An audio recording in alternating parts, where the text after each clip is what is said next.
आज के क्लास में हम लोग इस चैप्टर के अंदर एक और नए टॉपिक को स्टार्ट करेंगे। टॉपिक का नाम है रेवेलियन इन द फॉरेस्ट। इस टॉपिक में हम लोग क्या पढ़ेंगे, थोड़ा सा बात कर लेते हैं, फिर आगे बढ़ेंगे हम लोग। अभी तक के क्लासरूम में हम लोग ये देखते आ रहे हैं कि अंग्रेजों ने अपने फायदे के लिए जंगलों में एक से एक अलग प्रकार के नियम कानून लगाए, जिससे कि अंग्रेजों को फायदा हो सके और हम सबको नुकसान हो सके। और हम लोगों ने यहाँ तक ये भी देख लिया है कि अलग अलग प्रकार के जो आदिवासी लोग थे, जो जंगलों में रहा करते थे, जिनका जीवन ही पूरी तरीके से जंगलों पर टिका हुआ था, उन सभी को जंगलों से बाहर निकाल के फेंक दिया गया था। तो जिनका काम जंगलों में रहना, लकड़ी इकट्ठा करना, फल फूल साग सब्जी ये सब उगाना, ये काम था, उन बेचारों को अपना काम छोड़ के कोई दूसरा काम करना मजबूरी में पड़ रहा था, है ना। तो अलग अलग प्रकार के समस्याओं का सामना लोगों को करना पड़ रहा था। लेकिन फिर सवाल ये है कि क्या लोगों ने कभी किसी प्रकार का बहिष्कार नहीं किया होगा? मतलब क्या लोगों ने कभी अंग्रेजों के खिलाफ आवाज़ नहीं उठाया होगा? बिल्कुल उठाया होगा। कहने का मतलब ये है कि अंग्रेजों ने हम लोगों को जंगल से बाहर निकालने के लिए एक से एक नियम कानून लगाया, है ना, अलग अलग प्रकार का रास्ता उन्होंने फॉलो किया। लेकिन फिर सवाल वही है कि क्या हम लोगों ने अंग्रेजों के खिलाफ कुछ नहीं किया था? बिल्कुल किया था, है ना। वही चीज़ हम लोग इसमें पढ़ेंगे कि रेवेलियन इन द फॉरेस्ट का मतलब हो गया, रेवेलियन का मतलब होता है विद्रोह, और विद्रोह का मतलब हो गया कि बदले में जवाब हम भी देंगे, है ना। तो ये हम लोग इसमें देखेंगे कि आखिर जंगलों को लेकर किस तरीके से हम लोगों ने अंग्रेजों को जवाब दिया था। तो पहला पॉइंट इसमें लिखा हुआ है, in many parts of India forest communities rebelled against the changes that were being impose on them by the Britishers. देखो कितना अच्छा पॉइंट लिखा हुआ है। In many parts of India forest communities rebelled against the changes that were being impose on them by the Britishers. India के बहुत सारे अलग अलग जगहों पर फॉरेस्ट कम्युनिटी, खास करके आदिवासी लोगों ने रिएक्शन किया था। कहने का मतलब एक तरीके से उन्होंने एक्शन लिया था अंग्रेजों के प्रति कि भैया हम चुप तो नहीं रहेंगे, कुछ ना कुछ तो हम अपने तरफ से भी करेंगे अपने अधिकार को दोबारा वापस पाने के लिए, है ना। मतलब लोग शांत नहीं थे, उनके मन में था कि हमारे घर परिवार को आप उजाड़ दे रहे हैं, जंगलों से बाहर निकाल दे रहे हैं, तो हम शांत तो बैठेंगे नहीं, कुछ ना कुछ तो अपने तरफ से एक्शन लेंगे, है ना। आगे, Sidhu and Kanu in the Santhal Parganas, ये झारखंड में पड़ता है, मतलब बेसिकली झारखंड के बारे में बात हो रहा है। Birsa Munda of Chota Nagpur and Alluri Sitaram Raju of Andhra Pradesh, these were some leaders of their own communities. देखो यहाँ पे दो तीन प्रकार के लोगों का नाम जिक्र में आया है। जैसे पहला सिद्धू है, दूसरा कानू है झारखंड से, उसके बाद फिर बिरसा मुंडा छोटा नागपुर से, उसके बाद फिर अलूरी सीताराम राजू आंध्र प्रदेश से। ये तीन चार ऐसे लोग थे जो कि बहुत ज़्यादा बहादुर थे और अपने कम्युनिटी को बचाने के लिए इन्होंने अंग्रेजों के खिलाफ बहुत ज़्यादा लड़ाई लड़ा है। मेरे हिसाब से आप लोगों ने बिरसा मुंडा के बारे में थोड़ा बहुत पढ़ा भी होगा, क्लास 8 में था थोड़ा बहुत इनके बारे में। और अलूरी सीताराम राजू के बारे में यदि आप लोग नहीं पढ़े हैं तो इसको हम लोग पढ़ेंगे अपने क्लास 10 के चैप्टर में, जिसका नाम है नेशनलिज्म इन इंडिया। क्लास 10 का एक हिस्ट्री का चैप्टर है, चैप्टर नंबर आपका शायद सेकेंड है। हाँ, क्लास 10th में आप हिस्ट्री में आएंगे तो चैप्टर नंबर 2 है आपका नेशनलिज्म इन इंडिया। उसमें अलूरी सीताराम राजू के बारे में जिक्र हुआ है, थोड़ा सा बताते हैं फिर आगे बढ़ेंगे। अलूरी सीताराम राजू जो था ना, ये बेसिकली आंध्र प्रदेश से बिलोंग करता था और ये महात्मा गांधी को बहुत फॉलो करता था। समझिएगा ध्यान से, मतलब आंध्र प्रदेश में रहने वाला अलूरी सीताराम राजू बहुत महान व्यक्ति था, जंगलों में रहता था और ये गांधी जी को बहुत फॉलो करता था। तो इन्होंने अपने लोगों के अधिकार के लिए इन्होंने अंग्रेजों के खिलाफ बहुत लड़ाई लड़ा था। लेकिन हाँ, दुखद बात यह है कि इन्होंने अंग्रेजों के बहुत सारे अफसर को हमला, मतलब अफसर के ऊपर हमला किया था अलूरी सीताराम राजू ने। लेकिन बाद में इसको पकड़ लिया जाता है अंग्रेजों के द्वारा और इसको फांसी पे लटका दिया जाता है। हालांकि ये सब चीज़ आपके बुक में भी फिलहाल नहीं लिखा हुआ है, लेकिन जब आप क्लास 10th में आएंगे तो वहाँ पे आपको अलूरी सीताराम राजू के बारे में पढ़ने को मिलेगा कि ये अपने समाज का बहुत बड़ा हीरो था। अपने अधिकार को बचाने के लिए इन्होंने बहुत सारे अलग अलग प्रकार के अंग्रेज के ऑफिसर पे हमला भी किया था, लेकिन बाद में अंग्रेज इसको पकड़ लेता है और फांसी पे लटका देता है। तो कहने का मतलब सिद्धू हो गया, कानू हो गया, बिरसा मुंडा हो गया, फिर से अलूरी सीताराम राजू हो गया, ये ऐसे कुछ लोग थे जो कि जंगलों में तो रहते ही थे, साथ ही साथ अपने अधिकार को पाने के लिए अंग्रेजों के खिलाफ इन्होंने गंभीर लड़ाई लड़ा था। ठीक है। All this leaders rebelled against the changes that were being imposed on them by the Britishers. इन सभी ने उस प्रकार के बदलाव के खिलाफ लड़ाई लड़ा जो बदलाव अंग्रेजों ने किया था जंगलों को लेकर। क्या वो बदलाव हमारे हित में था? क्या हमारे लिए वो बदलाव था? बिल्कुल नहीं। सारा का सारा फायदा किसको मिल रहा था? अंग्रेजों को मिल रहा था। तो इनको लगा कि हमारा पूरा जीवन ही जब जंगल पे टिका हुआ है तो हम लोग चुप क्यों रहेंगे, है ना। तो इन्होंने गंभीर तरीके से लड़ाई लड़ा था। उसके बाद है we will discuss in detail one such rebellion which took place in Bastar in 1910। देखो कहानी बहुत सारे हैं, मतलब ऐसे बहुत सारे लीडर हैं, बहुत सारे ऐसे आदिवासी लोग भी हैं जिन्होंने अपने अधिकार को पाने के लिए अलग अलग प्रकार का लड़ाई लड़ा है। बहुत सारे हैं, इतिहास में जब पढ़ेंगे आप तो बहुत सारे मिलेंगे आपको, लेकिन हम लोग यहाँ पे एक लड़ाई के बारे में ज़्यादा डिस्कस करेंगे, वो है बस्तर के बारे में। बस्तर एक जगह है, उसी के बारे में हम लोग अभी बात करेंगे, जिसमें लड़ाई जो है अंग्रेजों के खिलाफ वो हुआ था 1910 में। ठीक है, हालांकि हम ये बार बार कह रहे हैं आपको कि अंग्रेजों के खिलाफ हम लोगों ने, खास करके आदिवासी लोगों ने, अपने अधिकार को बचाने के लिए अलग अलग प्रकार की लड़ाई बहुत सारे लड़े हैं, लेकिन हम लोग सभी नहीं पढ़ेंगे, मात्र एक लड़ाई के बारे में पढ़ेंगे जो कि हुआ था बस्तर में और 1910 में हुआ था। ठीक है, तो अगला टॉपिक हमारा बस्तर के बारे में ही है। तो टॉपिक का नाम ही है अगला, the people of Bastar. Bastar एक जगह है, ठीक है, याद रखिएगा। अभी इसके बारे में बात करेंगे तो ये भी पता चल जाएगा कि आखिर ये जगह है कहाँ पे। Bastar is located in the southern most part of Chhattisgarh. आपके सामने इंडिया का मैप है, इंडिया के मैप में छत्तीसगढ़ आपका समुद्र के, एक मिनट आपको दिखा देते हैं, थोड़ा सा, एक मिनट रुक जाओ। थोड़ा सा यदि आप इसको ध्यान से देखोगे तो झारखंड है, झारखंड के नीचे आप देखो छत्तीसगढ़ आपको दिखेगा, थोड़ा सा नीचे झारखंड के नीचे छत्तीसगढ़ है, और छत्तीसगढ़ में भी जो सबसे नीचे वाला हिस्सा है वहां पे बस्तर पड़ता है। कहने का मतलब हुआ छत्तीसगढ़ हमारा एक स्टेट है, छत्तीसगढ़ के भी सबसे साउथ वाले हिस्से में आपका बस्तर पड़ता है, मतलब ये एक जगह है।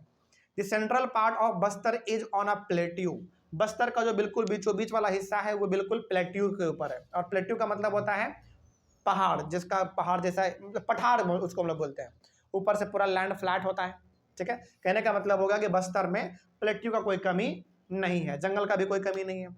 उसके बाद to the north of this plateau is the Chhattisgarh plain and to the south of this plateau is the Godavari plain. मतलब इसके नॉर्थ में, बस्तर के नॉर्थ में छत्तीसगढ़ का प्लेन वाला इलाका है, और बस्तर के साउथ में गोदावरी प्लेन है, मतलब गोदावरी नदी वहां से बहती है। ठीक है, आगे द रिवर इंद्रावती, इंद्रावती नदी भी wind across Bastar east to west. Indravati नदी भी बस्तर से ईस्ट से होते हुए वेस्ट की ओर बहती है। ठीक है, इस बात को ध्यान में रखेंगे। बस्तर के बारे में आपको बेसिकली अभी फिलहाल लोकेशन दिया जा रहा है, फीचर्स बताया जा रहा है कि बस्तर किस किस चीज़ों को अपने अंदर समेटे हुए हैं।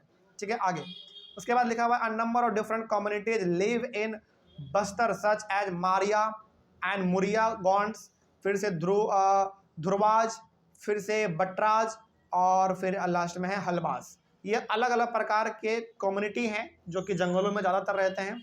ये अलग अलग प्रकार के कम्युनिटी जो जंगल में रहते हैं वो बस्तर में भी फिलहाल रह रहे थे, इनका यहाँ पे नाम दिया गया है। तो दीदी आपसे पूछे कि बस्तर में रहने वाले 3-4 कम्युनिटी का नाम बताओ जो जंगलों में रहते थे, तो ये 3-4 नाम आप आराम से ले सकते हैं। ठीक है, आगे they speak different languages but share common customs and beliefs. ये सभी अलग अलग प्रकार के भाषा जरूर बोलते थे, लेकिन इन सभी का जो कस्टम था, कल्चर, कस्टम मतलब पहनावा, खान पान, है ना, रहने का तरीका, ये सब लगभग सेम था, क्योंकि जंगलों में रहते थे।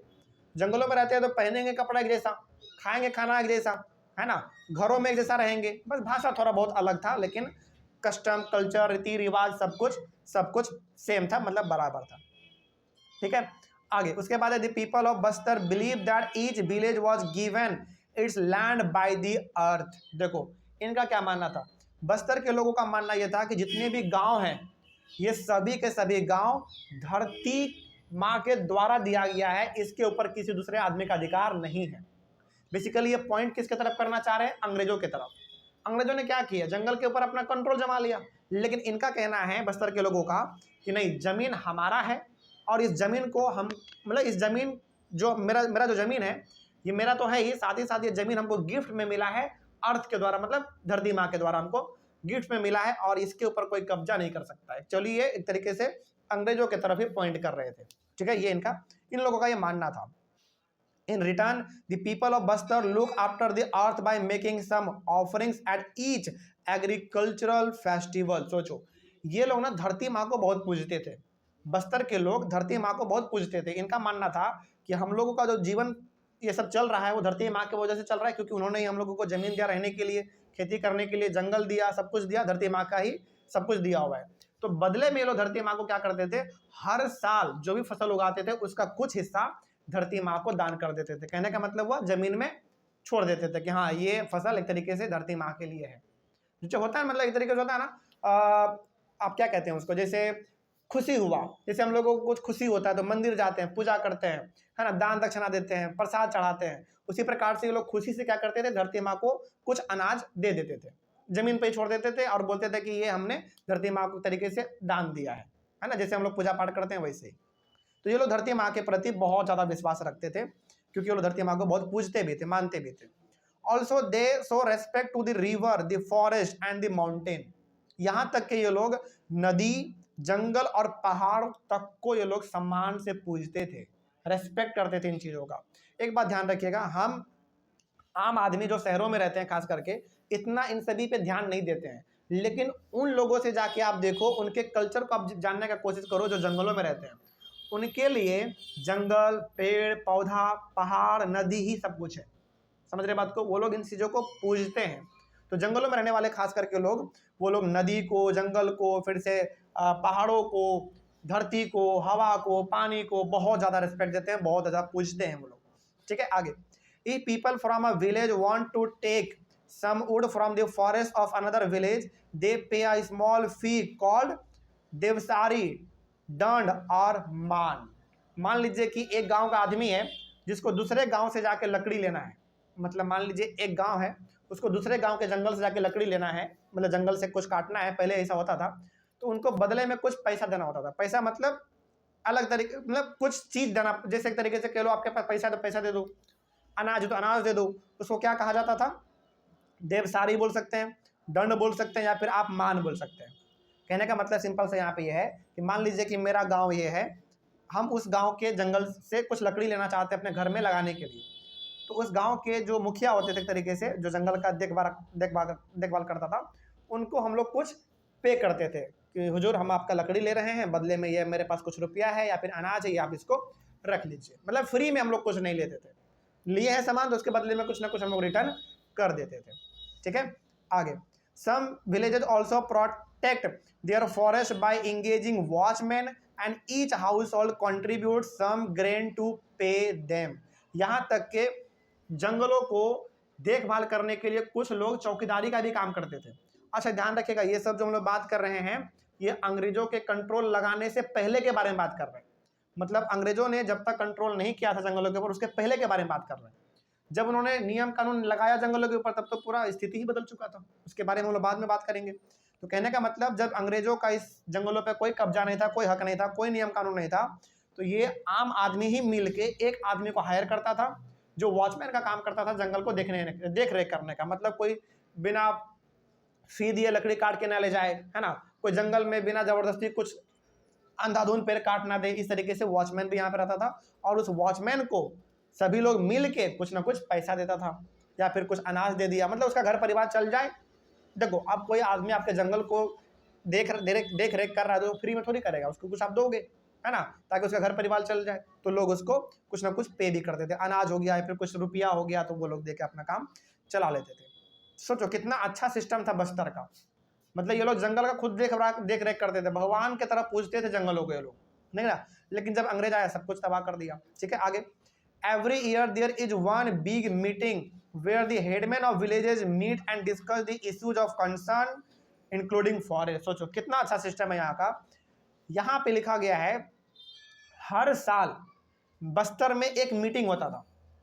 जितने भी बस्तर में गांव थे, हर गांव का जो मुखिया होता था वो सभी एक जगह पर इकट्ठा होते थे, डिस्कस करते थे कि आखिर आगे क्या काम करना है, जो समस्या है उसको दूर कैसे करना है, जंगलों को कैसे बचाना है, जानवरों को कैसे बचाना है। मतलब हर साल एक मीटिंग होता था जिसमें अलग अलग प्रकार के गांव के मुखिया आते थे और इस सब चीज़ों पर डिस्कस होता था। नेक्स्ट टॉपिक है हमारा the fears of the people. इसको हम लोग अपने अगले वाले क्लास में डिस्कस करेंगे। मिलते हैं अगले क्लास में। Thank you very much.